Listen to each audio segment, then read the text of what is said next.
How's it going, everybody? I'm Lewis and we've got a new DevBlog from the Old School RuneScape team. This is for Content Poll 36.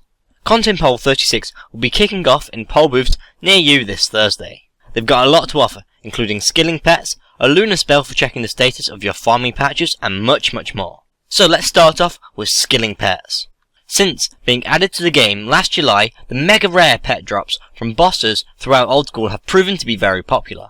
Having an incredibly slim chance of receiving an awesome looking pet has given many avid boss slayers out there a new challenge to take on.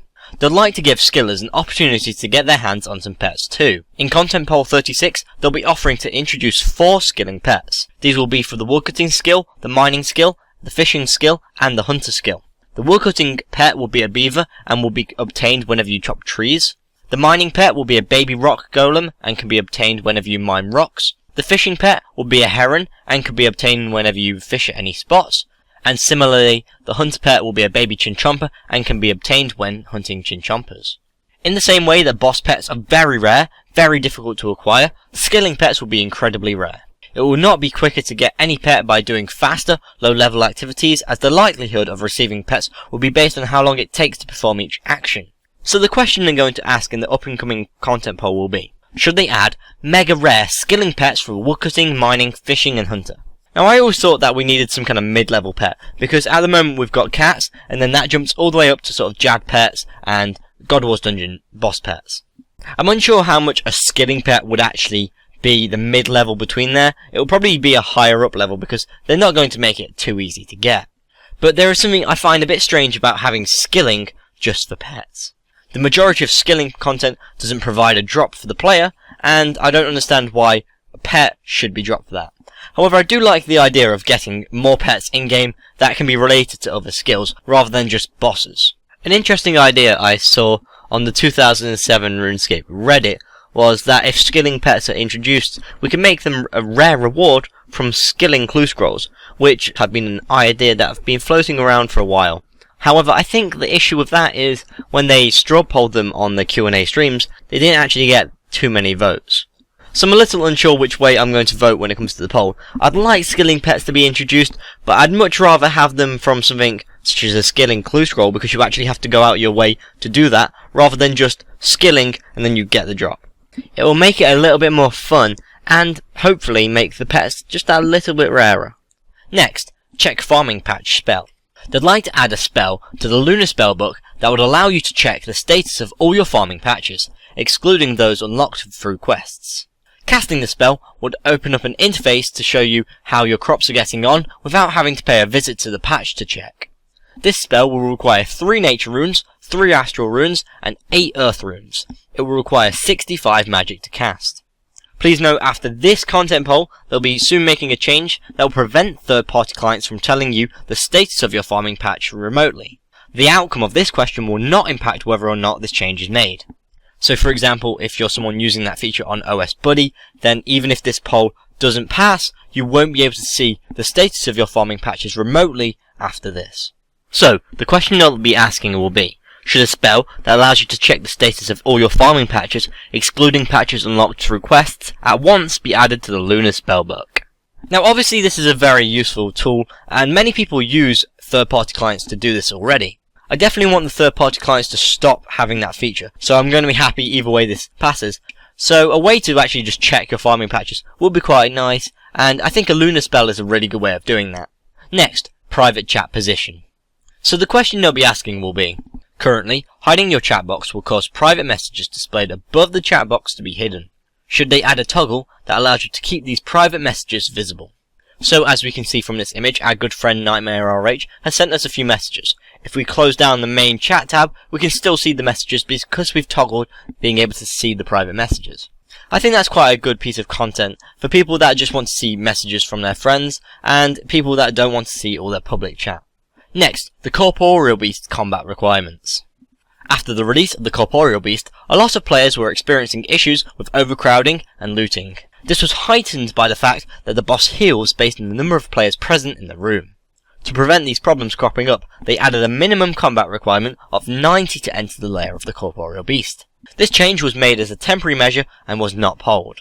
They'd like to poll whether the community would like to see this combat requirement remain in the game. So the question will be, should the 90 combat requirement on the lair of the corporeal beast remain in game.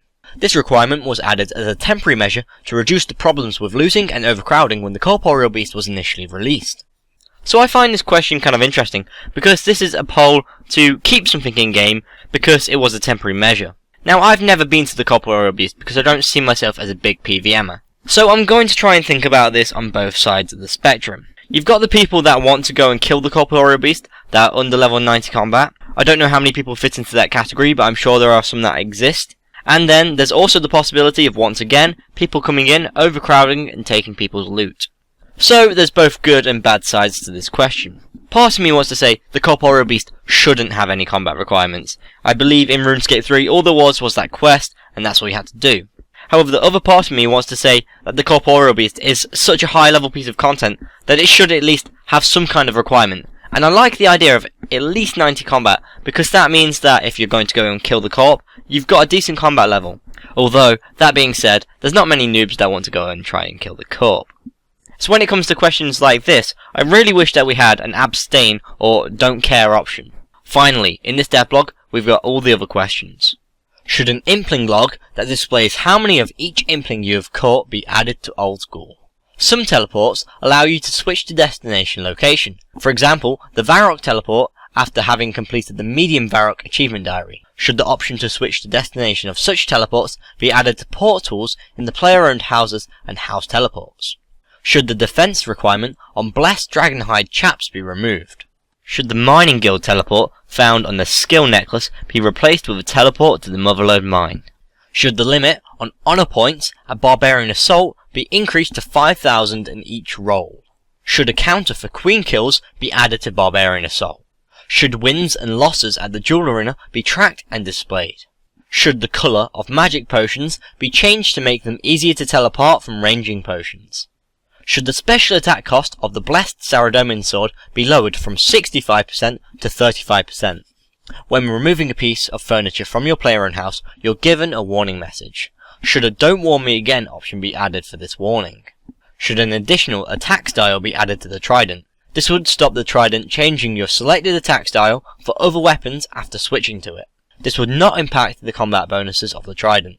Should the Expel Guests and Call Servant options found in the player-owned house menus have their positions switched? Should the Ecto Tokens limit be increased to allow 13 bones to be offered at the Ecto Fungus? Should the Emblem Trader found in Edgeville appear on free-to-play worlds to allow players to skull? It would not be possible for free-to-play players to access his shop. Should they flatten some of the more hilly areas in the northern free-to-play wilderness to make some more useful spaces for PvP? Should herbs in incense burners last longer depending on your fire-making level? Should Aviences found in the God Wars dungeon drop noted adamant bars for players which have completed the Hard Fremenic achievement diary? Should 4 existing free-to-play worlds be given a minimum total level for entry? The following restrictions have been suggested: 800 plus, 1000 plus, and 1200 plus. Slayer Masters will currently assign you a task of either Spiritual Rangers, Spiritual Mages, or Spiritual Warriors. Should these tasks be bundled into a single task of Spiritual Creatures, this allows you to choose which of these 3 monsters you kill. And finally, should the Smoke Battle Staff provide a 10% increase in accuracy when used to cast spells from the normal spellbook. So a very interesting devblog we've got this week. I gave a few opinions on the bigger pieces of content, and as I was going through the other content I made a few notes. So first of all, there's the Jewel Arena tracker. I'm a little bit unsure about that because I don't like the idea of them tracking how many losses I've got. However, obviously, it complements the fact that they will be tracking the amount of wins I get. As a player that doesn't really use the Jewel Arena that much, I suppose it wouldn't really affect me, but it's just something I'd like to point out.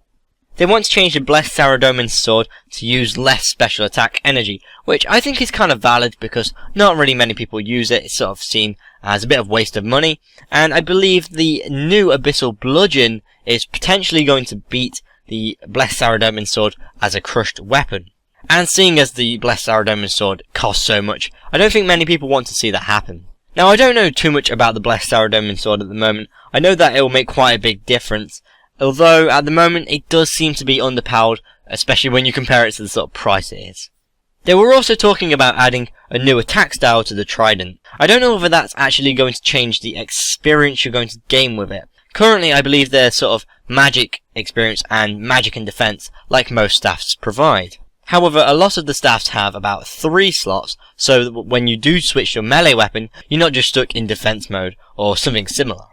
So I think that's what they mean by that question. However, I'm a little bit unsure. Hopefully they'll be able to clear it up when they actually poll that question. They want to switch the expel guests and leave house option on the player-owned house options. I don't really know why they want to do that. It's been like that forever. Potentially it's because they made some recent changes, but if that is the case, I think they should just do that anyway, because in that situation it would just be them neglecting which way round the buttons were originally. The next question I had a bit of an issue with was the AVNCs dropping noted adamant bars, which I was quite cautious about until they said you have to have completed the Fremennik hard achievement diaries, which I think is a little bit more reasonable. However, the hard diaries, I'm a little bit unsure about. I think you should be able to at least do the elite diaries and potentially some other tasks in the God Wars dungeon. I quite like the fact that they want to add some total level restriction worlds to free-to-play. However, they only suggested 3 level limits, and they said there will be 4 worlds, so I'm just wondering which one they're going to double up on, or if they're going to add another one, say for example 600 plus. And finally, the last question I had quite a bit of an issue with, and it's actually the last question on this devblog, is the smoke staff giving you a 10% increase in accuracy when you use spells from the normal spellbook. It would definitely make the smoke battle staff a lot more powerful, especially when you're using the standard spellbook, which I'd say the people that are using different spellbooks are just doing it for the speciality. The majority of players probably don't use different spellbooks, so I think that's quite a powerful update. However, I'm not wildly opposed to it, so I'll have to see what I actually vote on when they poll it. What do you think of this devblog? Please let me know in the comments below. I'd love to discuss everything possible with you, from the content they're going to be polling, to my ideas, to your ideas about this devblog. Recently I had a great discussion with Dick James on my poll video for the sailing skill, and I'd love for more of you guys to get involved and talk to me about the updates, devblogs and polls. If you want to watch my latest Old School RuneScape poll video, please click here for the sailing skill, and if you want to watch the latest Old School RuneScape update, please click here for the Slayer assignment rework. If you've enjoyed this video, please like and share, and if you want to keep up to date with the Old School RuneScape updates, devblogs and polls, please subscribe. I've been Lewis, thanks for watching, goodbye.